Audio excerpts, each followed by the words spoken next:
Gracias, doctora Inmaculada Palanca, por darnos su precioso tiempo para ayudarnos a comprender un fenómeno que, según datos que podemos recoger, aún no siendo profesionales de la salud, preocupan e inquietan. Usted sabe que en el pasado número de Ciudad Nueva tratamos el tema del masculino y del femenino a partir de la educación. Esta vez queremos hacerlo desde la perspectiva de la salud y en relación a un segmento preciso de la población, que es la adolescencia, que son los adolescentes en modo particular. Presento para quien nos escucha, la doctora Inmaculada Palanca es profesional de la salud mental, infantil y juvenil. Actualmente jefa de la sección de Psiquiatría Infantil y Adolescencia del Hospital Universitario Puerta de Hierro de Madrid. Doctora Inmaculada, la voy a llamar Inmaculada para simplificar nuestra conversación. Una mirada desde su profesión. ¿Cómo era la adolescencia hace 20 años, por ejemplo? ¿Y cómo se manifiesta actualmente? ¿Cuáles características usted ve importantes para remarcar? Bueno, yo llevo pues atendiendo a adolescentes 30 años, más o menos, y la verdad que sí he observado, ¿no?, unos ciertos cambios en la adolescencia. La adolescencia en sí es una etapa de la vida, ¿no?, de transición, ¿no?, y de hecho significa hacia el crecimiento, ¿no? Y es una etapa de la vida, y como característica de esta etapa de la vida, ¿no?, entre la infancia y la edad adulta, no ha cambiado significativamente. Es una etapa de búsqueda de identidad, ¿no?, de cambio en las identificaciones y de las idealizaciones de la infancia, una etapa de búsqueda, de experimentación, ¿no?, y de buscar la identidad, quién es uno mismo, de construir la autoestima, y eso no ha cambiado, ¿no? Esos objetivos y eso nuclear de la adolescencia no ha cambiado. Al igual que no ha cambiado, bueno, pues una cierta disregulación emocional, ¿no?, una mayor impulsividad, es decir, todavía no se ha alcanzado un control absoluto, ¿no?, sobre las emociones. Entonces, quizás lo que ha cambiado a lo largo de los años, lo que yo he observado que ha cambiado a lo largo de los años es el entorno, ¿no?, en el que se produce esa adolescencia y cómo ese entorno pues influye en el desarrollo del adolescente, ¿no? Es decir, qué nuevos modelos se ofrecen para que se identifiquen, ¿no? Cómo se tolera esa disregulación, ¿no?, emocional, o esa impulsividad, qué grado de aceptación tienen pues algunas conductas, ¿no?, que se pueden considerar más o menos adecuadas según en qué épocas, y sin lugar a dudas la influencia de las redes sociales, ¿no? Entonces, ahora lo que veo probablemente son adolescentes más disregulados, ¿no?, con más dificultades de gestión emocional, ¿no?, con menor tolerancia a la frustración, con una necesidad de gratificación inmediata quizás mayor, ¿no? Y bueno, en un contexto pues esto de más desfamiliarización del ocio por los cambios en la familia, ¿no? Y hay como una precocidad mayor en la proceso de independencia de la adolescencia, ¿no? Parece que se desvinculan antes, incluso los padres asumen que ya con 9 años están en la preadolescencia, o interpretan conductas adolescentes en una etapa en la que en realidad no son conductas adolescentes, son conductas que no deben estar ahí, pero no tienen por qué ser de adolescentes, ¿no? Y de hecho, pues algunos psiquiatras muy eminentes consideran que la adolescencia, una adolescencia sana no tiene por qué transcurrir con conflicto, ¿no?, sino que es una etapa de transición que no tiene por qué ser conflictiva. Y esto también me parece que es importante remarcarlo, ¿no? Y en definitiva, pues esto, yo creo que antes la adolescencia transcurría más en un entorno, en un contexto más privado, íntimo, pues dentro de la familia, dentro del barrio, dentro de las paredes de la casa, y ahora pues esas paredes han desaparecido, ¿no? Y entonces se hace pública, hay que visibilizar y, bueno, y publicitar incluso también, ¿no?, todas estas dificultades que hay. Mm. Aparecen los niños y los jóvenes también, lógicamente, pero ahora hablamos de los niños, más bien de los adolescentes, a menudo como una mercancía sexual. Se pueden rastrear este tipo de situación en la publicidad misma, que nos acompaña en la televisión, en las películas, en las series, en los programas. Incluso se empieza a hablar de una hipersexualización de la infancia. Estamos desarrollando nuevas estrategias de la servidumbre. Bueno, yo creo que sin duda que sí. Ahora, como ejemplo más reciente, y no tiene que ver con el tema, digamos, de la identidad de género ni nada de esto, ¿no? Pero es el ejemplo muy reciente que todos conocemos de la nueva película de La Sirenita, ¿no? Que es negra. Y cómo ahora las redes sociales se han inundado, ¿no? De niñas negras que se ponen contentísimas cuando ven que La Sirenita es negra. Indudablemente yo creo que esto tiene, bueno, algo positivo, que es verdad, ¿no? Que se puedan sentir identificadas, ¿no? Y que también, bueno, pues las niñas, digamos, de otra raza, ¿no? Que puede ser hindú también, ¿no? Pues se puedan ver identificadas con algunos personajes, pero, o sea, desde mi punto de vista es una forma, ¿no? De vender esta película a un sector de la población que a lo mejor no se sentía identificada con una niña pelirroja, que era la Sirenita, ¿no? Entonces, bueno,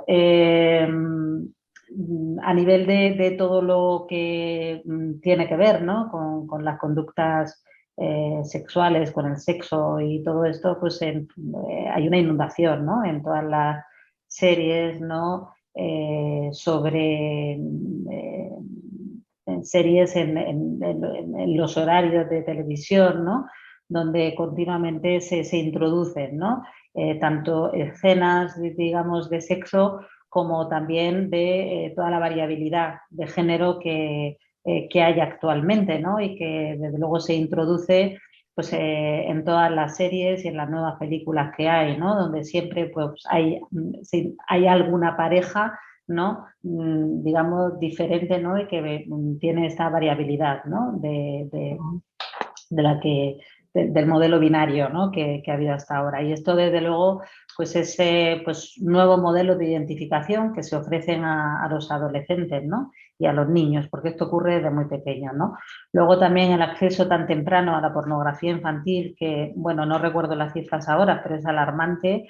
La exposición, no sé si un 19% de los niños menores de 9 años habían estado expuestos a pornografía infantil cuando se meten a ver videojuegos, porque de repente les sale una pestañita aquí pequeña que pinchan y una vez que pinchan ahí ya, y la exposición a la pornografía es tremenda también, con lo cual da una idea muy errónea, ¿no? de lo que son las relaciones sexuales, ¿no?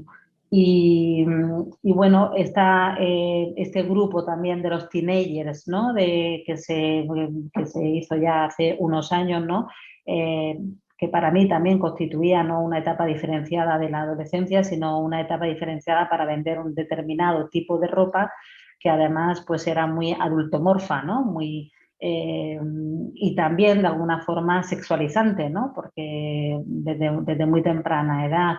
Con lo cual sí considero, ¿no? Que hay una intencionalidad, ¿no? En general de una instrumentalización pues, de la infancia y de la adolescencia desde un punto de vista puramente comercial, pero que realmente tiene pues este efecto, ¿no?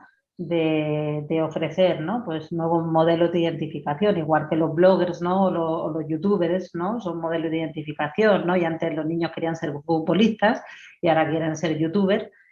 Pues igualmente a la hora de identificarse con otras, digamos, formas de ser, ¿no? Y otras identidades de género, pues también tienen múltiples, una variedad de modelos muchísimo mayor, ¿no? Bueno, con lo positivo que esto puede tener para algunos y también los riesgos que puede tener para otros, ¿no?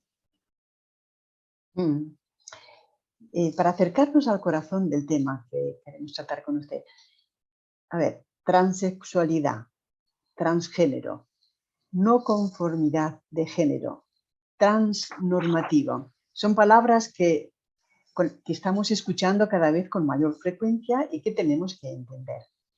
Para eso vamos a acompañar este vídeo de un glosario que pueda facilitarlo.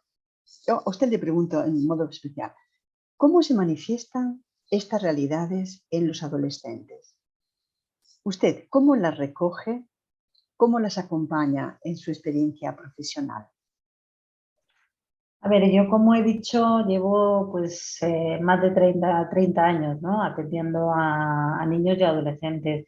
Y, y desde siempre estas realidades han existido desde siempre, ¿no? Eh, Tanto o sea, la variabilidad, ¿no? Que desde luego hace unos años era menor que ahora, pero bueno, siempre ha habido chicos y chicas homosexuales, chicos y chicas trans, y bueno, lo que yo me encuentro ahora es que la variabilidad es mucho mayor, ¿no? Porque se ha roto el binarismo, ¿no? De masculino-femenino. Hay ahora, bueno, según algunas corrientes, ¿no? Por una transición absoluta, ¿no? Entre lo uno y lo otro.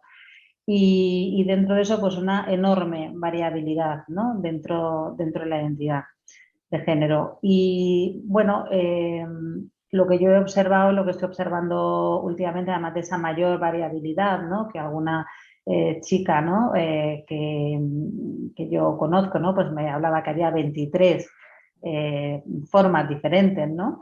De sentirse, pues lo que veo es que hay un boom ahora mismo, ¿no? De transexualidad, o sea, de adolescentes que no se sienten conformes, ¿no? Con el género asignado, ¿no? Y que no es que tengan otro género sentido, ni que lo tengan claro, pero sí están en una confusión, ¿no? O en un rechazo más o menos intenso al asignado, ¿no? Es decir, pues a ese género que se les concedió cuando se les registró en el registro civil según sus caracteres sexuales en el nacimiento, ¿no? Y es verdad que esto en los últimos años hemos asistido a un boom, ¿no? De adolescentes, más chicas que chicos, con este tipo de expresión, ¿no? Porque en algunos casos lo expresan como algo que les genera bueno, malestar, y en otros casos simplemente se definen así, y luego pues a lo mejor pueden tener otro tipo de dificultades, pero que ellos no relacionan para nada y a lo mejor no están relacionadas con esa identidad de género que no coincide con el género asignado, ¿no? Pero sí que es muy llamativa, ¿no? El incremento que ha habido en los últimos años y que realmente coincide con las cifras, ¿no? que tenemos, ¿no? De un 25, o sea, se ha multiplicado por 25, ¿no? El número de jóvenes, ¿no? que requieren ser trans en los últimos 10 años, ¿no? Y la prevalencia en población general, pues se ha observado pues, un incremento, ¿no? En los últimos 50 años también progresivo y muy elevado, pero desde luego en los últimos 10 años mucho. Y yo en los últimos 4 años todavía diría que más. Es decir, mi impresión es que es exponencial, no es algo lineal, ¿no? Sino que va, bueno, pues...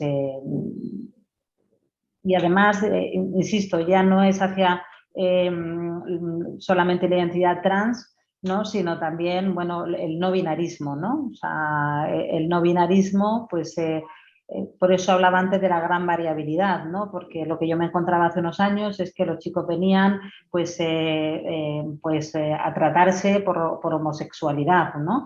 Y el trabajo consistía en no tratarlos, ¿no? Y en, digamos, despatologizar eso, ¿no? Y ahora ya no es, y también he tratado, ¿no? Y hace muchos años, cuando esto ni se hablaba, pues indiqué, ¿no? Y derivé pacientes pues para las unidades de identidad de género específicas de Madrid, porque consideraba que, bueno, pues que es lo que había, ¿no? Sin embargo, yo ahora me encuentro pues una mayor confusión, ¿no? Una especie de boom que no tengo tan claro que todos los que estén lo sean, ¿no? Que obedezcan, ¿no?, a realmente, ¿no?, una verdadera identidad de la variabilidad o del tipo que sea, ¿no?, en cuanto a identidad de género. Sobre todo en las apariciones súbitas, ¿no?, que tenemos también, ¿no?, porque es verdad que bueno, pues en la nueva teoría puede cambiar la identidad de género a lo largo del desarrollo, ¿no? Puede ser, el niño o el adolescente puede ser consciente en un momento u otro de la vida, pero es verdad que a veces lo que nos encontramos, lo que yo veo son como que súbitamente pues hay un cambio, ¿no? Entonces eso, desde el punto de vista profesional, a mí me choca ese cambio súbito con lo que es la coherencia de un desarrollo evolutivo, porque es verdad que es un proceso, el proceso de identidad de género es un proceso complejo, que es multifactorial, que se hace a lo largo del desarrollo, entonces que de repente, súbitamente, y sobre todo cuando a veces ha ocurrido un hecho traumático, por ejemplo, una violación, ¿no? Entonces, pues en una chica que nunca se ha planteado nada de esto, que ha vivido totalmente conforme con su asignación, con su sexo, con su género asignado, ¿no? Y se ha sentido chica siempre, que la violan 2 veces en un verano y que después aparece como una apariencia completamente distinta y diciendo que es un chico, pues a mí eso sinceramente sí que me choca, ¿no? Más cuando hay unas características de base que también le dificulta mucho comprender, ¿no?, esa situación traumática con una situación de base que no tiene nada que ver con el género de esta chica, pero que sí le hacen difícil gestionar, ¿no? Yo lo que veo es una mucha mayor variabilidad, ¿no?, y un grupo, ¿no?, que es como si hubiera emergido un nuevo grupo en el que integrarse, ¿no? Los adolescentes, una de las características de la etapa es la separación de los padres y la importancia que adquiere el grupo de iguales y la necesidad de pertenencia a un grupo de iguales, ¿no? Entonces, esto yo creo que también se ha convertido en un nuevo grupo de pertenencia, ¿no? El colectivo LGTBI, además muy acogedor, ¿no?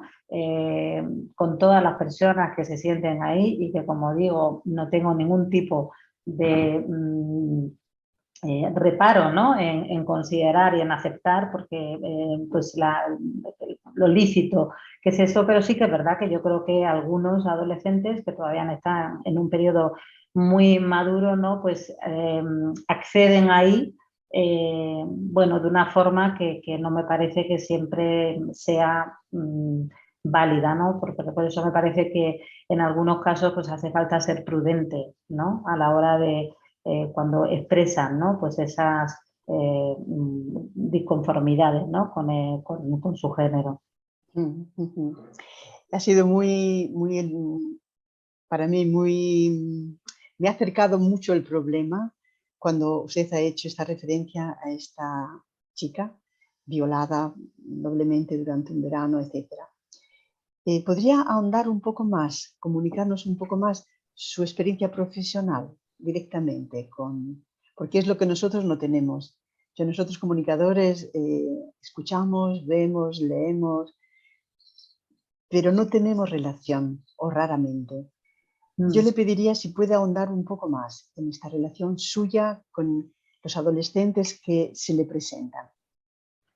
Bueno, yo, o sea, en las primeras veces, ¿no?, que vinieron a la consulta, ¿no?, porque era una época en la que venían a la consulta por eso, ¿no?, por el malestar que les causaba eso, ¿no?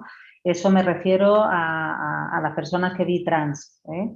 Es decir, que me impactó el enorme sufrimiento que conllevaba el sentirse en otro cuerpo, ¿no?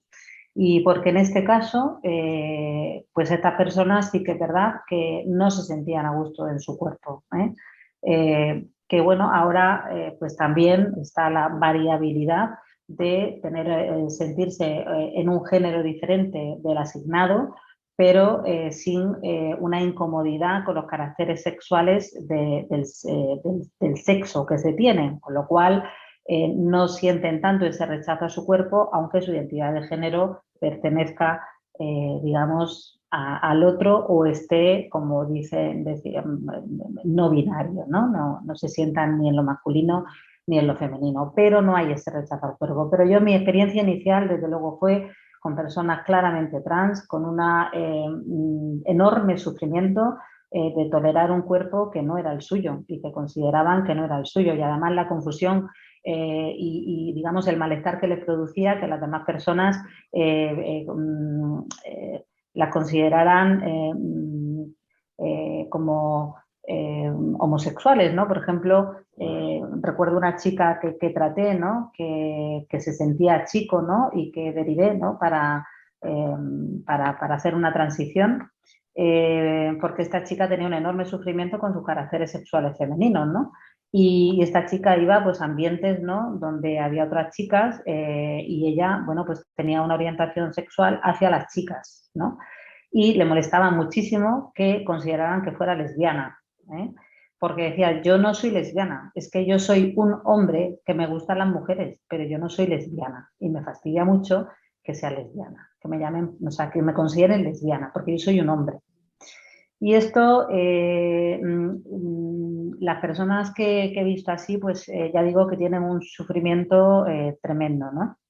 Lo que en mi experiencia también, ¿no? Pues ahora, como digo, lo que veo es pues una confusión como, o sea, menos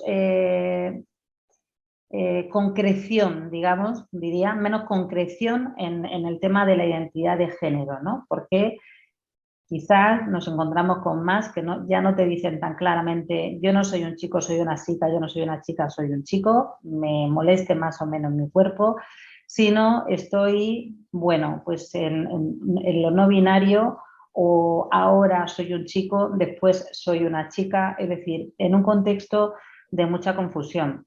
Pero a veces me encuentro que hay mucha confusión en el tema de la identidad de género, pero mucha confusión en general en sus vidas en generales, ¿no? Y con una serie de elementos, digamos, externos también que generan mucho sufrimiento, ¿no? Que puedan estar en el contexto familiar, de conflictos familiares importantes o con antecedentes de traumas y de abusos graves, ¿no? O de relaciones vinculares, es decir, la capacidad para establecer relaciones seguras interpersonales, ¿no? con otras personas, pues también muy inestables, ¿no? Y que todo eso le genera mucha confusión, mucho sufrimiento, y a eso se puede unir en algunos casos pues esta confusión a veces porque en algunos, porque sobre todo más precoces, ¿no? Pues no terminan de verlo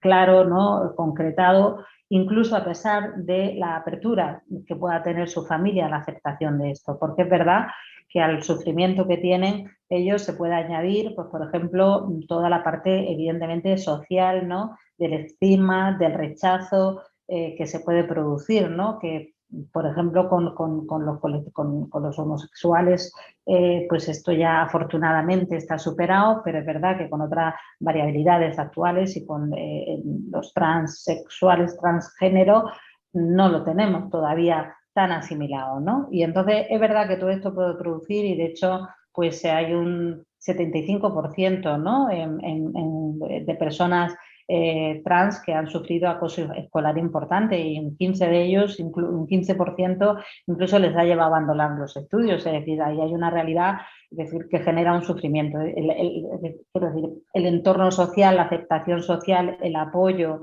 es muy importante, y por supuesto el de la familia. El acompañamiento de la familia, la comprensión de la familia, pues es muy importante. Pero lo que yo observo también es que incluso en casos en los que la familia realmente está abierta, ¿no? Y no tiene ningún inconveniente, ¿no? Hacia la identidad de género que pueda tener su hijo o su hija en un momento dado, pues no les quita sufrimiento ni les quita conflicto, ¿no? con cómo se sienten, ¿no? Porque a veces esto es muy egosintónico, es decir, no le genera ningún tipo de problema, ¿no? Que esto cada vez es más, ¿no? Pues es la parte positiva que yo creo que hay, ¿no? En la situación actual, ¿no? de apertura, ¿no? a toda esta variabilidad, que realmente quien se siente de otra manera de los estereotipos clásicos, ¿no? Le resulta mucho más fácil, ¿no? Sentirse aceptada, ¿no? O aceptado o aceptade, ahora dicen, ¿no? Y desde ahí pues es más fácil que se acepte a sí mismo, pero es que hay algunos que a pesar de que tengan esa aceptación externa, internamente pues les genera mucho conflicto y son ellos mismos los que no se sienten ahí a gusto, ¿no? Entonces, bueno, pues de hecho, no sé si estoy yendo más allá de la pregunta, ¿no? No, no, Pero me parece no, no. que, o sea, de hecho estas personas, ¿no? Pues tienen mayor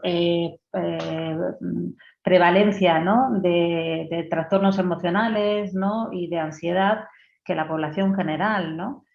Porque, bueno, porque de hecho pues tienen un mayor sufrimiento que la población general y no siempre debido a factores externos, ¿no? Sino es algo interno, porque la identidad en general pues genera ansiedad, ¿no? La búsqueda de esa identidad. Si cuando cualquier chico va a ir a la universidad, ¿no? Y le produce ansiedad qué carrera va a elegir, ¿no? O si va a hacer formación profesional o va a seguir con bachillerato, pues para otras cosas mucho más importantes, mucho más nucleares, pues imagina, ¿no? Lo que eso puede desencadenar, ¿no?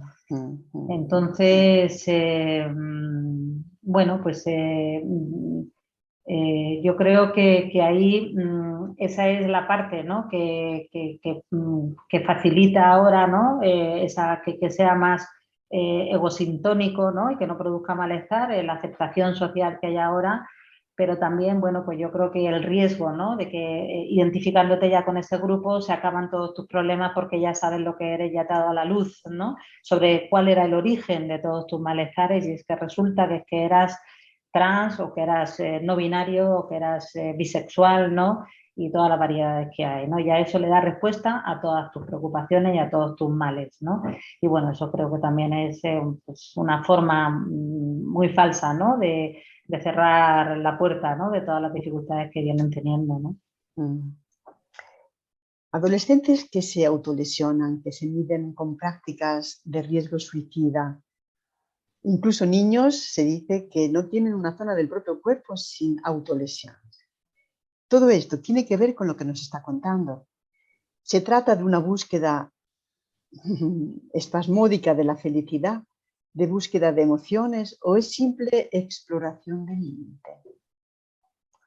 A ver, desde luego las autolesiones, que es un fenómeno casi epidémico en este momento, porque la frecuencia en población general, es decir, que no va a la consulta, ¿no? Y que nadie se entera de que se autolesiona, es elevadísima y en poblaciones clínicas mucho mayor.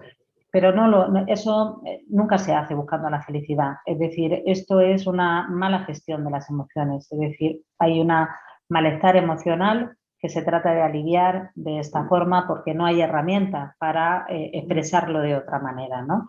La autolesión tiene algunas de ellas, muchas de ellas, sobre todo pues eso, las que son visibles, algunas no son visibles, porque si se dan puñetazos contra la pared para hacerse daño, a lo mejor eso no deja un hematoma y no se ve, ¿no? O si se pellizcan, ¿no? Y pues tampoco, ¿no?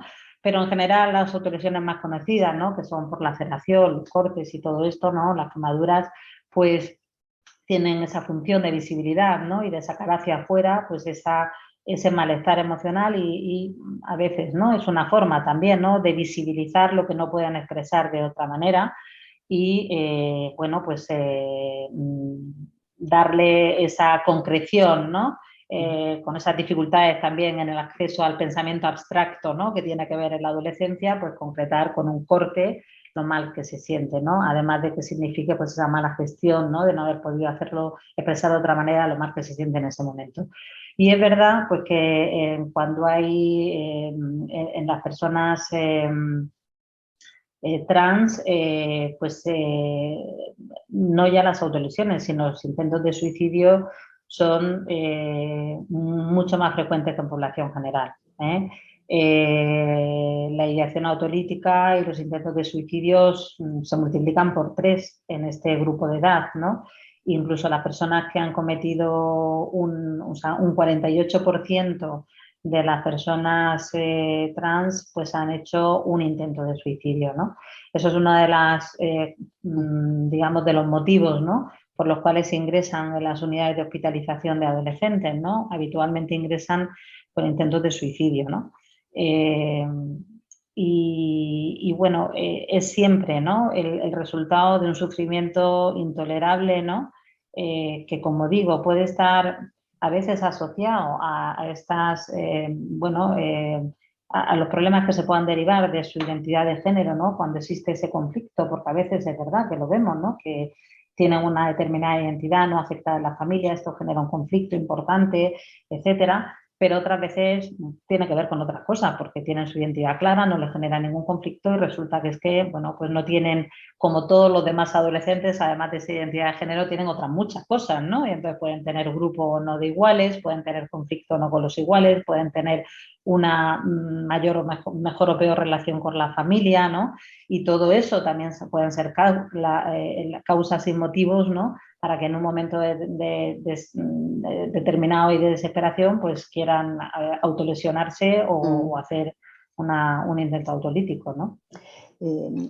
¿Qué efecto, digamos así, ve usted en la influencia de las redes sociales en todo este problema? Pues un efecto tremendo, ¿no? O sea, yo creo que las redes sociales son no solo un altavoz, ¿no? Sino como una pantalla evidentemente múltiples, ¿no? De propagación, ¿no? De todo este tipo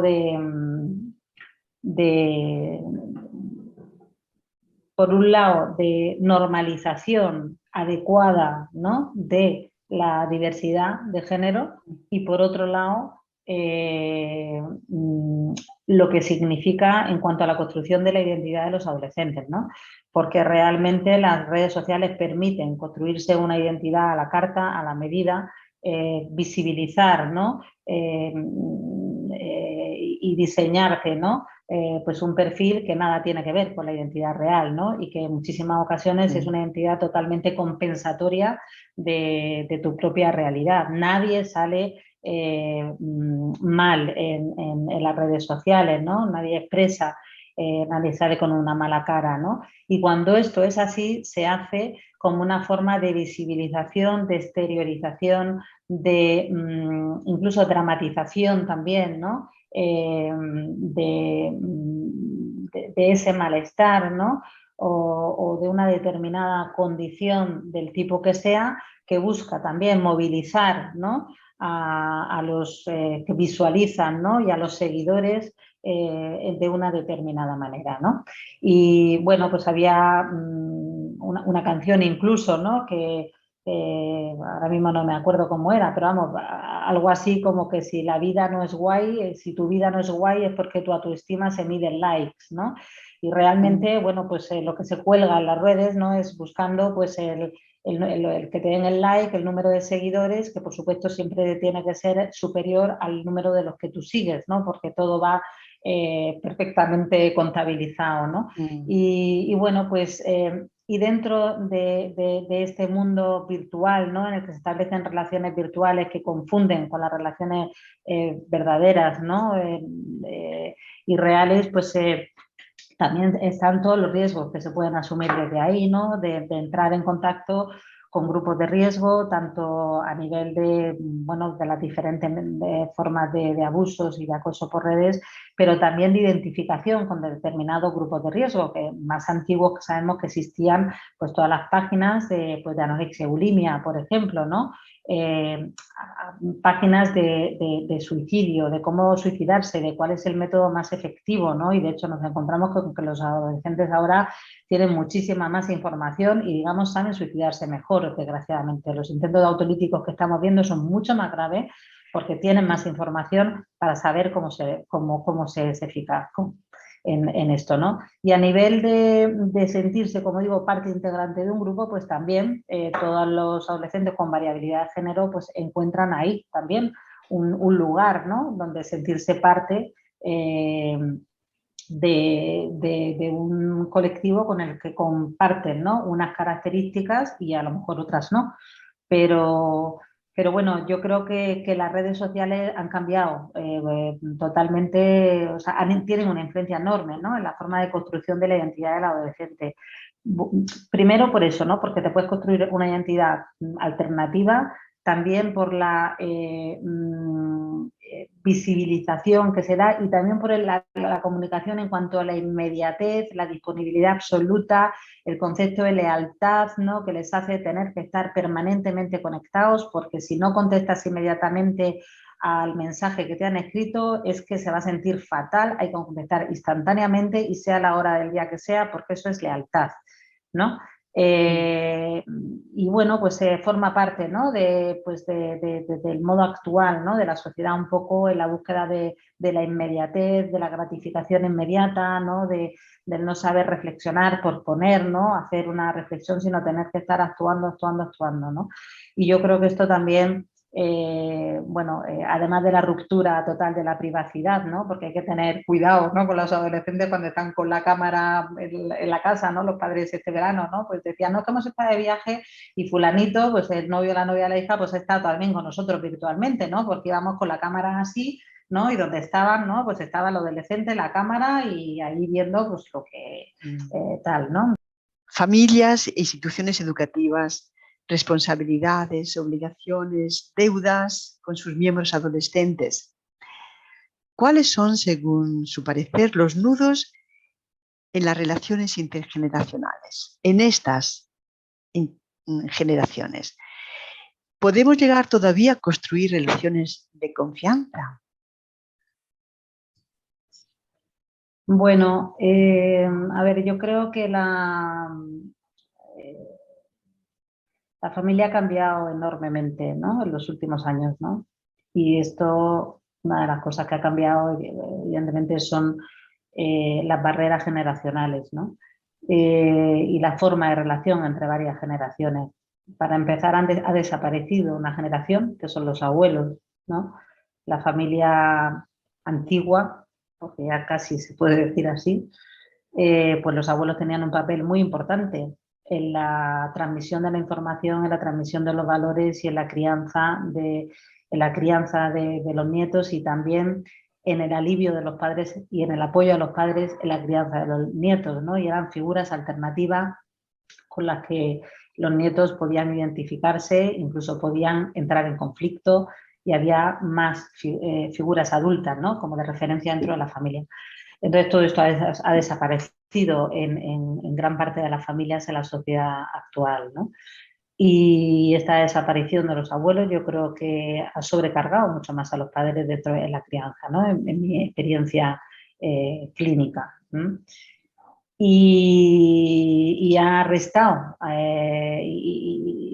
pues eso, a los hijos, ¿no? De tener, bueno, pues esas otras figuras de referencia, ¿no? Y la familia extensa en general se ha diluido mucho, sobre todo en las grandes ciudades, ¿no? Y está reducido, ¿no? Mucho más las relaciones de los adolescentes y de los hijos con el núcleo más, con lo que es la familia nuclear, ¿no?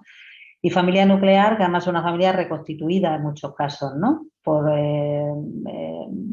Bueno, pues por las separaciones, las reconstituciones con otras familias, ¿no? Y las diversidades de familias que hay también, ¿no? De monomarentales, de padres del mismo género, etcétera, etcétera. Entonces, esto, digamos, en lo que son los modelos de familia, ¿no? Y luego yo creo que cuando hablamos ya de lo que es la relación entre generaciones, pues también se ha dado un fenómeno, ¿no? Que forma parte, yo creo, que de la sociedad, que es el mito de la eterna juventud, ¿no? Y que ahora los padres pues también tienen que ser jóvenes hasta que se mueran, ¿no?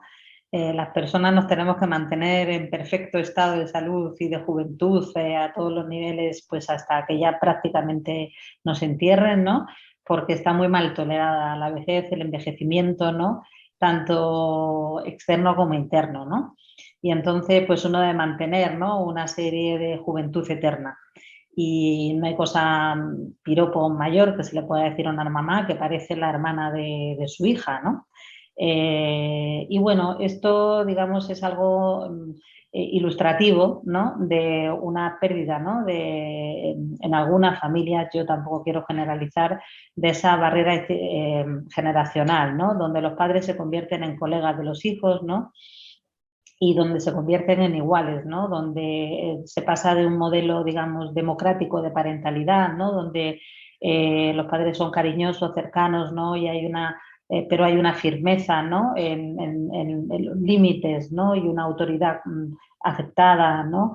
Y donde se escucha a los hijos, pero a la vez se les pueden poner límites, normas, ¿no? Y en la confusión, ¿no? De, bueno, pues de padres que son iguales y que no son padres, sino que son colegas, ¿no? Y que obligan a veces incluso a los hijos a adoptar el rol de padres. Y donde ahí, desde luego, por un lado, obligan a adoptar el rol de padre y desde luego no es que no respeten la autoridad, es que probablemente nunca se han ejercido esos límites y entonces no hay nada que respetar, ¿no? Y cuando pretende que se respete, no ha habido ese aprendizaje previo y por lo tanto no hay autoridad, ¿no?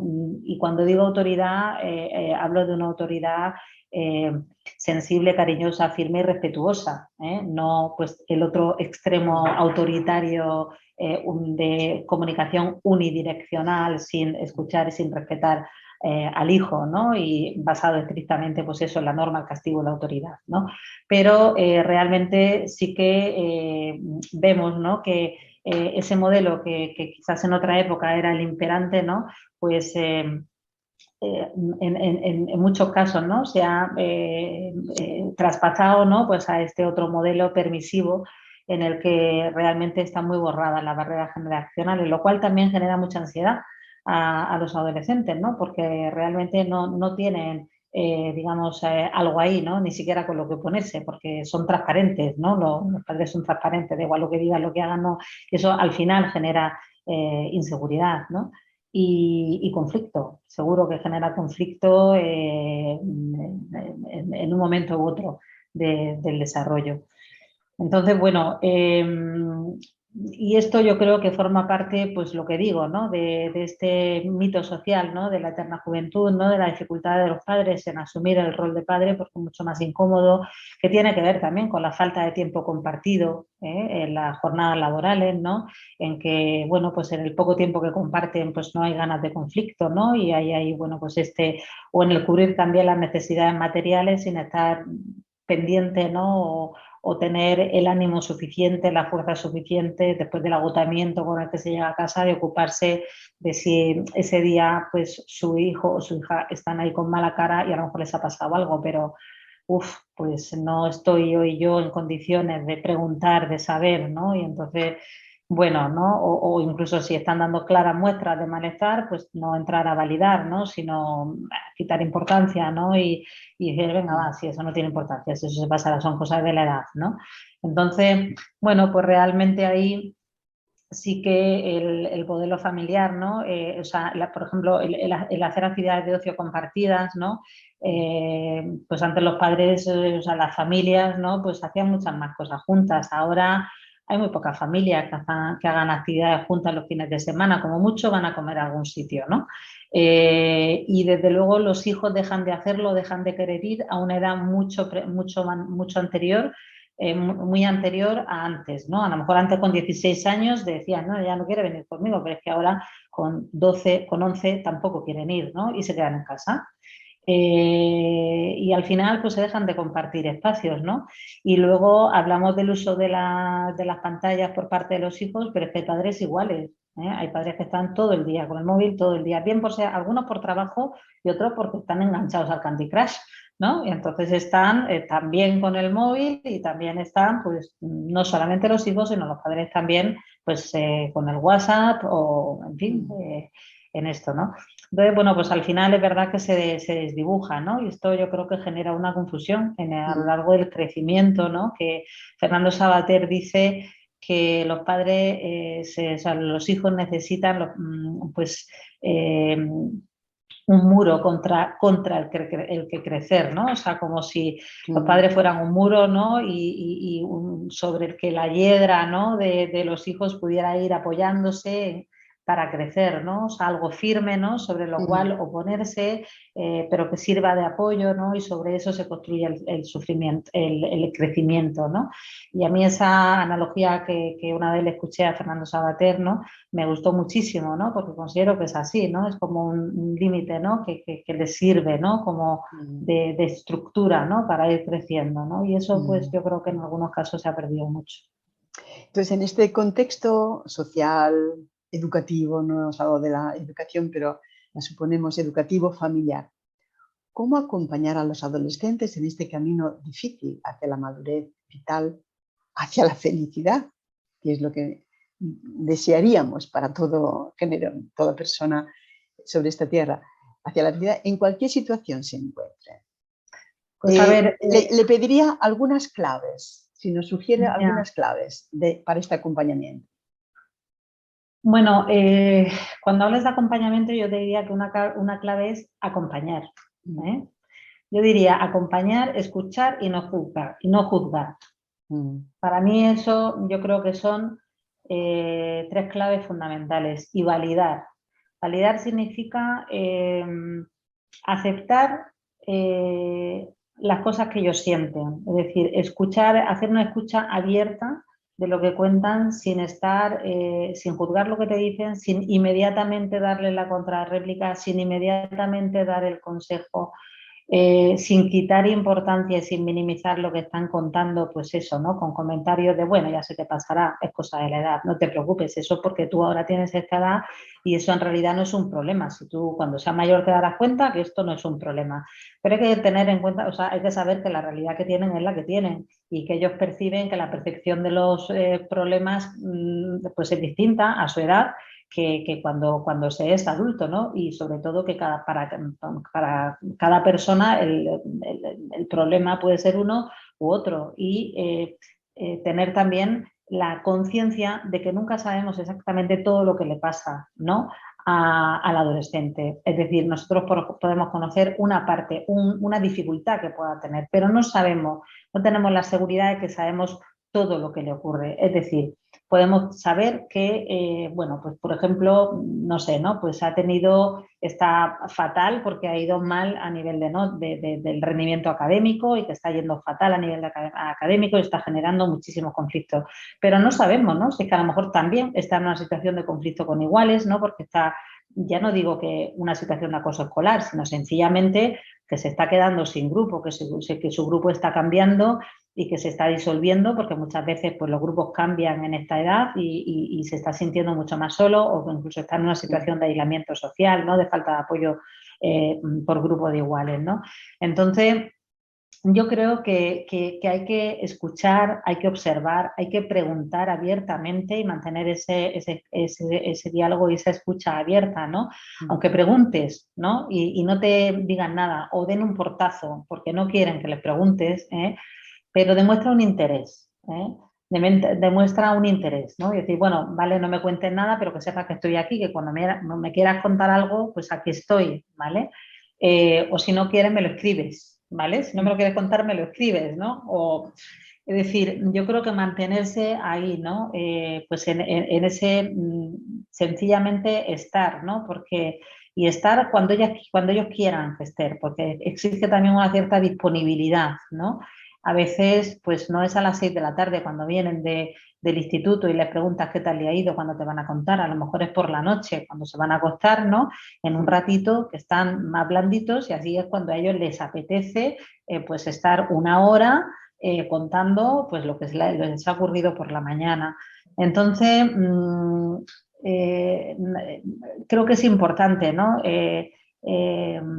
Pues ese acompañamiento, esa escucha abierta, ese no juzgar, ese no entrar inmediatamente a dar consejos y también ese hacerse cargo, no solamente de las necesidades materiales, sino también de las necesidades emocionales que tienen, ¿no?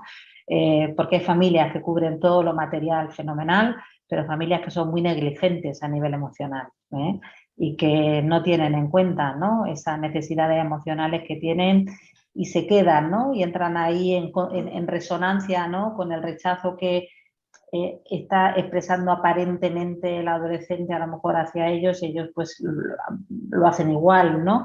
Y se convierte ahí en un bucle, ¿no? De malentendimiento cuando en realidad lo que hay debajo es quizás una enorme necesidad de reconocimiento, de cariño, de mayor cercanía con los padres del adolescente, pero desde luego muchísimo menos van a ir ellos a decírselo en algunas ocasiones, ¿no? Pero los padres entran ahí también en reverberancia y se hace una conflicto mucho mayor, ¿no?